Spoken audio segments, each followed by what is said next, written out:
Fala pessoal, beleza? Tudo bom? Luciano Coimbra, de volta aqui no 4 Linhas FC. E hoje eu vou trazer para vocês a minha participação no programa do meu grande amigo Jairo Cuba, no Conversa de Peso. Beleza? Vamos curtir essa entrevista? Conto bastante coisa da minha vida, como é que eu cheguei aqui em Porto Alegre e falo um pouquinho também de como é que foi a minha participação na Rádio Grenal. Vamos lá?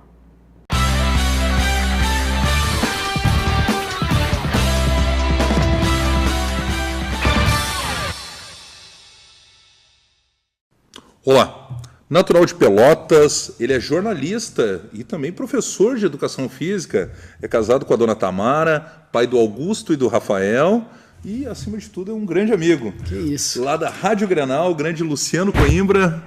Seja bem-vindo ao Conversa de Peso. Eu que fico feliz pelo convite e aceito com o maior prazer do amigo. E confidenciar aqui para o telespectador, né, que a agenda do homem é concorrida, porque já tinha convidado há algum tempo para conseguir gravar. Né? Esse convite já tem algum tempinho. Não, mas a gente vai ajustando. A gente né? ajusta. Isso, aproveitar o período de férias do pessoal lá de casa e a gente ajusta. Exatamente, uma vida aqui consegue conciliar. Luciano, nos próximos 30 minutos vamos contar um pouquinho, né, dessa trajetória pessoal, claro, profissional, enfim. Mas tu és natural de Pelotas, como é que foi essa infância, juventude, enfim, lá em Pelotas? Cara, eu passei praticamente a minha vida inteira lá em Pelotas, morei em Pelotas até os 21 anos, e aí depois acabei me mudando, até os 21 não, até 25 anos. Olha só.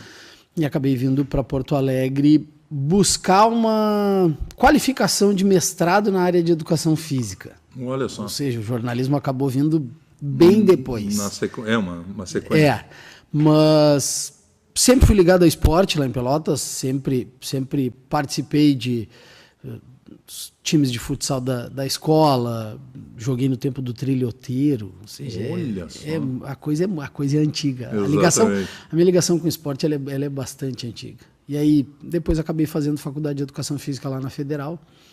E aí, optei por seguir por esse caminho. E pode abrir assim para o telespectador? É Chavante? Eu sou torcedor de Chavante. Isso aí Chavante, já é. Eu ia te perguntar isso é declarado há muito tempo. Até o pessoal na rádio não... É meio cético ainda, os meus ouvintes eles não acreditam, mas eu sou... Não, mas quem é de Pelotas tem muito isso, né? Tem muita ligação. Exatamente. Ou tu é torcedor do Brasil, ou tu é torcedor do Pelotas. Eu costumo dizer que o torcedor... Não. Tem a torcida do Farrapo, até voltou, tá na divisão de acesso agora. Legal. Pelotas está voltando a ser nome no cenário gaúcho. Eu tenho um colega na Rádio Galera, deve conhecer o Rodrigo Aliarte. Sim. E ele é torcedor do Farroupilha de Pelotas, e não tem essa. Segundo ele, o maior título do século é o do Farrapo de 35, né? O Fantasma. Que se chamava de o 9º Regimento ainda, né? Então, porque ele diz, se o Grêmio comemora, o Grêmio que é campeão mundial, comemora o título de 35 durante 100 anos, que tem, né, o jantar anual, ele disse... E foi um título citadino. Por que o Farroupilha não pode... campeão do estado. Por que não pode comemorar? Exatamente. Mas eu ainda fico feliz em ser o primeiro campeão do estado. Olha só. Lá em 1919, o grande Chavante. Faz tempo. E como é que tu acompanhava, hein, o Chavante? Tu era torcedor de ir no Bento Freitas? O meu tio-avô foi presidente do Brasil de Pelotas. Olha só, cara. Dr. Antônio Carapeto Fernandes. Foi presidente na década de 60. Tá na veia da família, então, né? Não, a minha família toda... Por parte de mãe, é torcedor do Brasil de Pelotas. Minha mãe é que era torcedora do Pelotas. Minha mãe era a desgarrada da família. Exatamente. Minha mãe era torcedora do Pelotas, mas a família inteira. Mas tu acompanhava, tios. Sim, a gente ia a jogos e tudo. Eu tinha cadeira na Social do Brasil. Pô, que legal. E aí estava no famoso jogo de 1985, Brasil 2-0 em cima do Flamengo. Exatamente. Xinguei o Zico. Tem no currículo. Eu com 9 anos xinguei o Zico. Isso aí. Mas o Zico é meu ídolo de infância. E que bom, né, Luciano? Tu falava que, poxa, Pelotas está ganhando um novo destaque novamente. Pô, tem o Brasil de Pelotas, né? Depois, infelizmente, daquela tragédia que ocorreu lá em 2008, 2009. Né? Se reestruturar, voltar a uma primeira divisão gaúcha, hoje está numa Série B de Campeonato Brasileiro. Tá feia a coisa por enquanto. Tá complicado, mas eu digo, já está conseguindo, né, ter esse destaque nacional. O Pelotas voltando à primeira divisão. Elite. O próprio Farroupilha voltando à divisão de acesso. É verdade, também isso, né? Mas como é importante isso, a gente ter uma cidade com, além de Porto Alegre, lógico, da nossa capital, ou Caxias, que, né, sempre tem, historicamente, tem um outro polo, exatamente. Um outro polo, né? e com uma representatividade grande dentro do futebol do interior do estado. Exato, e com destaque nacional, inclusive. Sim, né? a rivalidade Brapel lá em Pelotas, ela é muito semelhante à rivalidade Grenal. Sim. É muito semelhante à rivalidade. Levando para a realidade de Pelotas, sim, eu não sei nem se a rivalidade Brapel não é maior do que a rivalidade Caju, por exemplo. Poxa vida. Porque a torcida do Brasil ela é uma torcida muito apaixonada. E a torcida do Pelotas, idem. Sim. Então, não que a torcida da dupla Caju não seja, mas por eu ter vivenciado 25 anos da minha vida. Lógico, e saber o que é isso. É uma rivalidade monstruosa. Lá na cidade é uma rivalidade monstruosa. E aí, através dessa paixão pelo futebol, enfim, a ligação com o esporte, tu resolveu, não, vou seguir dessa área. A gente vai para a área da educação física. E foi cursar educação física. Isso, eu me formei no ano 2000. E no ano 2000 eu trabalhei 1 ano nas categorias de base do Pelotas. Olha só. Sendo torcedor do Chavante. O pessoal do Auro Cerulli lá vai ficar muito feliz de saber. O pessoal fica contente. Eu trabalhei lá com a categoria... A gente brinca, mas é hora de ser profissional, Não, né? Não tem nada a ver uma coisa com outra. Ganhei Brapel dentro da Baixada. Sim. Perdi Brapel dentro da Boca do Lobo. Então, coisas do futebol, normal. Isso é interessante a gente até abordar esse tipo de papo, porque quando a gente é profissional, tu acaba deixando um pouco a tua paixão clubística de lado, e o pessoal às vezes até não acredita, mas eu por muitas vezes torcia em Brapel para os meus comandados, para os meus guris, que trabalhava como auxiliar técnico do Eugênio, na categoria de infanto e na categoria juvenil, e no infantil e no infanto com preparação física. Sim. Então a gente torcia muito pelos nossos comandados. Claro, que estavam defendendo as cores do Pelotas. Que estavam defendendo as cores do Pelotas e que era aquilo que... Claro. Defendendo também o meu trabalho. Sem dúvida nenhuma, né? Como é que eu não vou, por exemplo, ficar contente com uma vitória do Pelotas em cima do Brasil, mesmo eu sendo torcedor do Brasil? Mas naquele momento eu estou defendendo o meu trabalho. Então, exatamente. Tu fica feliz por notar que está dando certo e que o teu trabalho vem sendo feito de maneira... Eu admiro assim, os profissionais, enfim, independente da área, que conseguem separar a paixão, porque eu já disse, eu sou Aimoré e acabou, não tem essa. Não tem conversa. Não tem conversa. Eu não venho com esse papo, tu tem que ser imparcial com a Aimoré. Não tem, não sou. Não dá. Mas, Luciano, e aí em 2001 tu faz essa transição de Pelotas para Porto Alegre. Isso, 2001 eu vim embora para Porto Alegre para tentar uma vaga no mestrado da URGS, para dar seguimento a, quem sabe, uma carreira acadêmica, vamos dizer assim, né? A ideia era fazer mestrado em educação física e buscar ser professor universitário, uma qualificação maior. Tem um segmento dentro da área de educação física, isso. Cheguei em Porto Alegre e passei a trabalhar com educação física na Escola La Salle Esmeralda e também na Base Academia, que ainda tem sede lá na Zona Sul. Olha só. E aí depois, em 2011, depois de já estar 10 anos em Porto Alegre, aí eu resolvi começar a escrever um blog sobre futebol. Olha, 10 anos depois que já estava aqui. 10 anos depois. E aí sabe que aquela coisinha, ela vai... tipo aquela formiguinha vai... É a história de começar a ser picado pela mosquinha do jornalismo. Exatamente. E aí tu começa a querer escrever, e aí daqui a pouco tomando gosto. Vai começando a ficar legal a coisa, e aí em 2013, eu fiz curso de locução para a Rádio e TV. Lá na OCIP Landau de Moura. Isso. Com o Marcelo Bier lá. Marcelo Bier foi meu professor. Exatamente. E aí comecei pela Rádio Estação Web.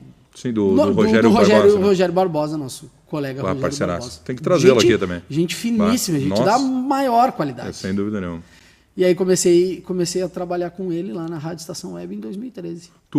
Na Estação Web tu fazias comentários na reportagem? Eu tinha um programa semanal, que era o Baú Futebol Clube, que eu contava histórias de títulos relevantes ou de campanhas relevantes de clubes do estado, e aí depois... O nome é bom, em Baú Futebol Clube. Baú Futebol Clube. Interessante. O meu primeiro programa foi sobre a campanha do Brasil de 1985. E lá eu já deixo... Por que será? Não sei, eu já deixo declarado lá claro. que eu sou torcedor do Chavante, e aí contei toda a história daquela campanha. Contei o título brasileiro do Grêmio de 81, contei o título brasileiro do Inter invicto de 79. Sim. E aí em 2014 eu comecei a contar as campanhas da seleção brasileira até o Penta. E aí buscava ser o ex em 2014, mas não rolou. Deu uma zebrinha. Deu um ruim no meio do caminho. Deu 7 zebrinhas. Deu uma coisa ruim no meio do caminho. Mas aí depois, em 2016, que aí eu acabei saindo lá da Rádio Estação Web para ingressar. Aí surgiu a oportunidade na Rádio Grenal. Na Rádio Grenal, para trabalhar nas madrugadas. Tu falavas fora do ar, na UCIP tu fizeste curso de locução e o de narração também. Fiz curso de narração também, junto com Marco Antônio Pereira. Poxa, grande Marco. Um ícone do nosso meio, isso né? Aí não tem nem o que falar. Né? Já a gente vai falar dessa trajetória daí dentro do rádio, a ligação com a Rádio Grenal, como é que tem sido esse momento nas madrugadas da Grenal, mas a gente vai encaminhando o final do primeiro bloco. O casamento com a dona Tamara. Em 2001 surgiu. Olha só. A gente se lá em Pelotas ainda ou já aqui em Porto Alegre? Em Tramandaí. Ah, não. Nada a ver, no meio de tudo isso foi lá pro litoral. Tinha uma praia. Isso. Não, a gente já se conhecia desde o ano 2000 por trabalhar com congressos de educação física. Olha só, ela também atua nessa área. Ela também estava fazendo educação física, hoje ela é professora, hoje ela é pedagoga. Sim. E aí, mas a gente se conheceu atuando como staff em congressos de educação física. Olha e aí só. Em 2001 a gente acabou ficando junto. Que legal. E aí surgiu o seu Augusto e o seu Rafael. Em 2009 Rafael. o Augusto veio e em 2015 o Rafael. Que maravilha, né? Tu sabe que eu costumo dizer aqui, conversando com os convidados, a gente fala e brinca muitas vezes, a família é a base de tudo, né, cara? Sim. Quando a gente sabe que a família está bem, está tudo bem em casa, até o lado profissional desenvolve melhor, né? E a gente trabalha mais tranquilo, né? Sem dúvida, né? Quando tu tem apoio, aí a coisa fica bem mais fácil. Sem dúvida. Vamos para o intervalo? No segundo bloco, aí sim, o Luciano vai contar um pouquinho, né? Dessa chegada na Rádio Grenal, como é que surgiu essa oportunidade. Funciona a madrugada. Exatamente. E como é que é comandar as madrugadas lá junto com o grande Regis Gamos também, né? Grande Regis, parceiraço. Vamos para o intervalo e já voltamos.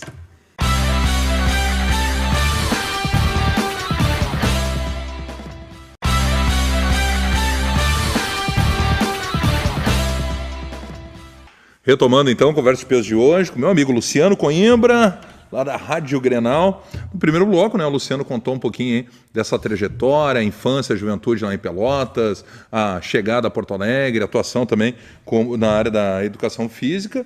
E aí agora falar um pouquinho do trabalho no rádio, né? Tu já tinha falado um pouquinho da tua participação lá na Estação Web. Estação Web com exatamente. E aí no ano de 2016... começa a tua trajetória na Rádio Grenal. Surge a oportunidade Exatamente. de trabalhar na Grenal. Como é que surgiu essa oportunidade, Luciano? Abriu uma vaga de estagiário na Grenal e aí eu resolvi encarar. Eu resolvi mandar meu material pro Diogo. Abraço pro Diogo Rossi, grande. Já esteve aqui, né?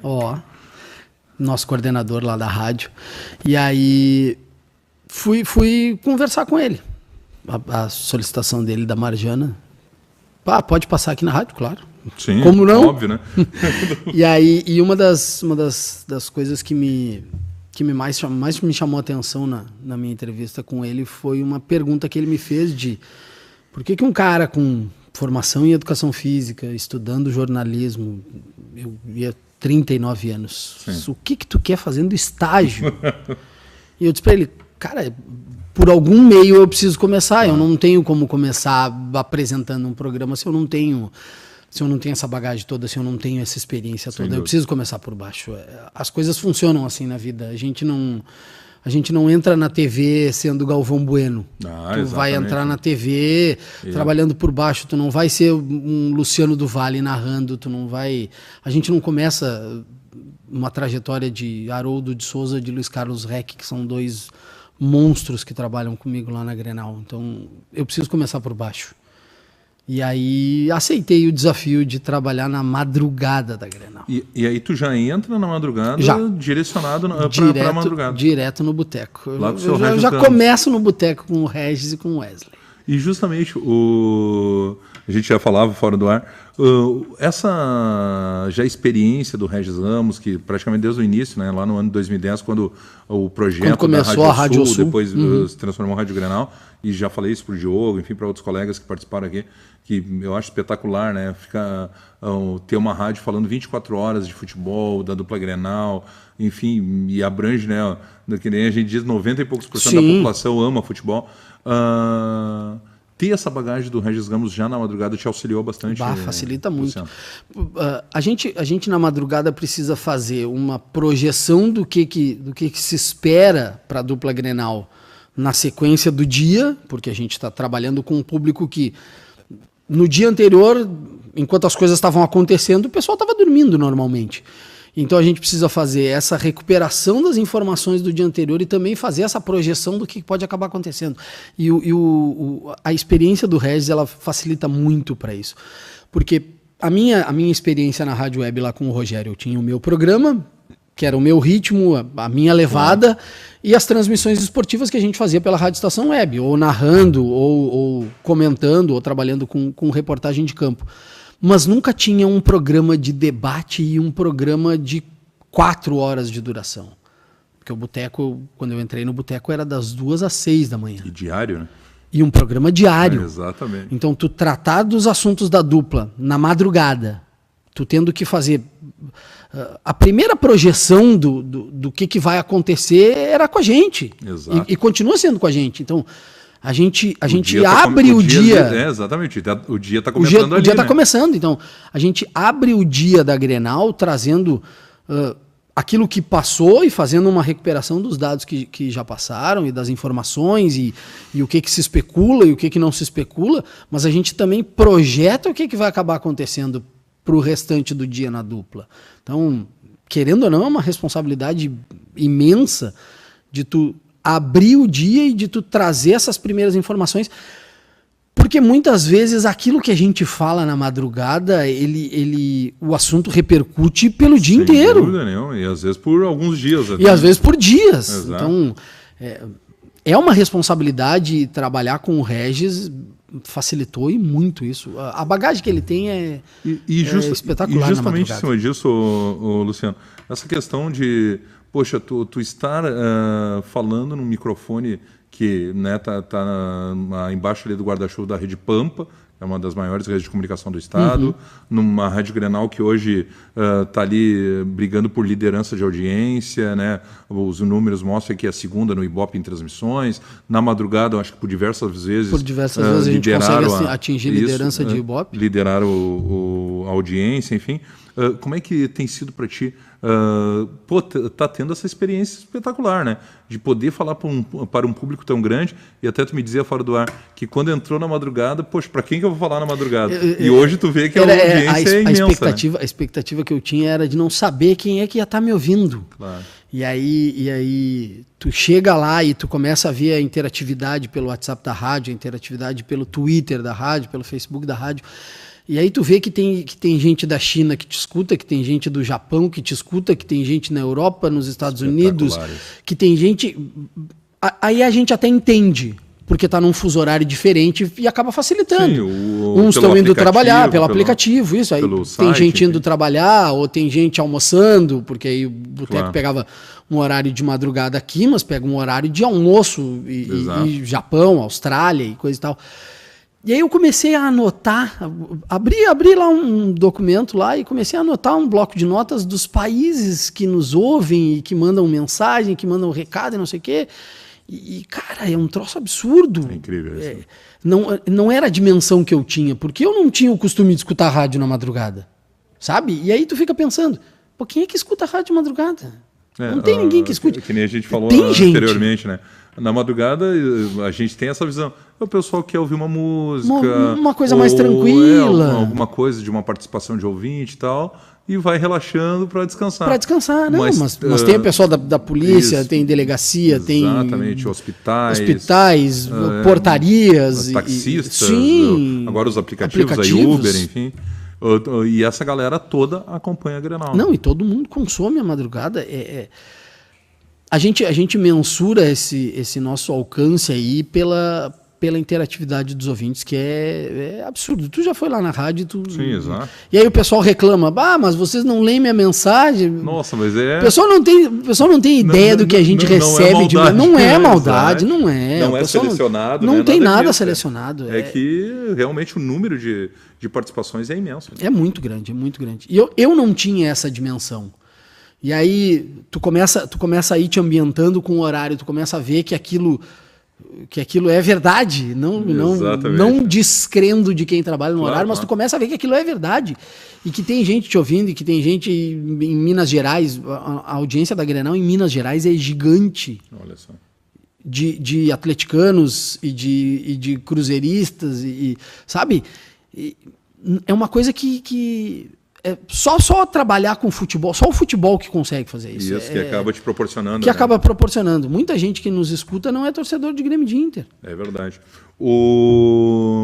Tu falavas, me contava fora do ar, a questão do dia, enfim, claro, um momento totalmente triste, da questão da tragédia da Chapecoense. Como é que foi para ti? Tu que estava lá, tu junto com o Regis, o Wesley, enfim, e naquele momento tu olha um Twitter, vem uma informação e aí começa a correr atrás. Foram 4 horas de angústia, porque aí o nosso boteco ele se estendeu até a chegada do saudoso Ricardo Vidarte, que vinha no Café com Futebol. Em seguida do boteco, a gente seguiu com o boteco até às 7 da manhã daquele dia. Por volta de umas 2h30, 15 para as 3, eu li um tweet despretensioso que pintou na minha timeline assim. O avião da Chapecoense desaparecido.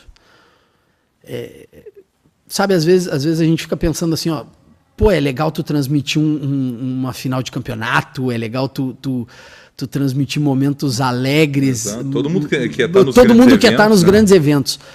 Mas eu posso ter orgulho de ter participado e de ter feito aquele boteco, e várias coisas a gente acabou sabendo depois. Por exemplo, a gente foi a primeira rádio que trouxe a informação, a primeira rádio do Brasil que trouxe a informação do acidente do voo da Chapecoense.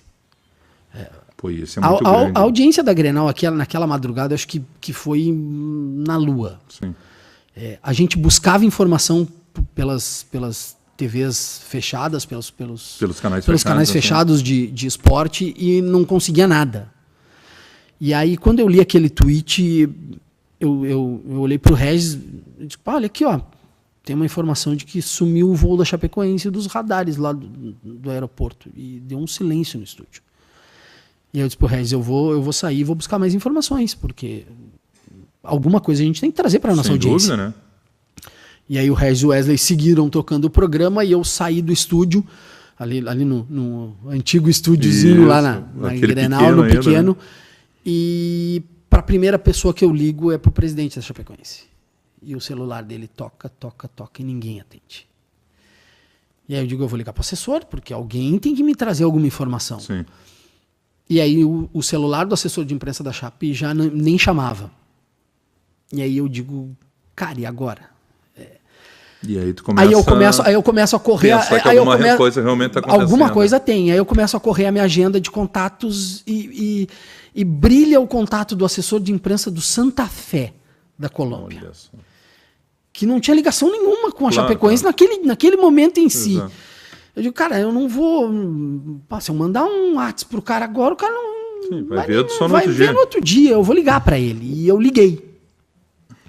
E graças a Deus, por alguma questão de fuso horário, ele me atendeu e me disse, olha, Luciano, realmente tem informações de que o avião da Chapecoense está desaparecido dos radares. Eu digo, cara, então tu me dá todos os contatos que tu tiver de jornalistas colombianos e que eu possa fazer algum contato agora. Sim.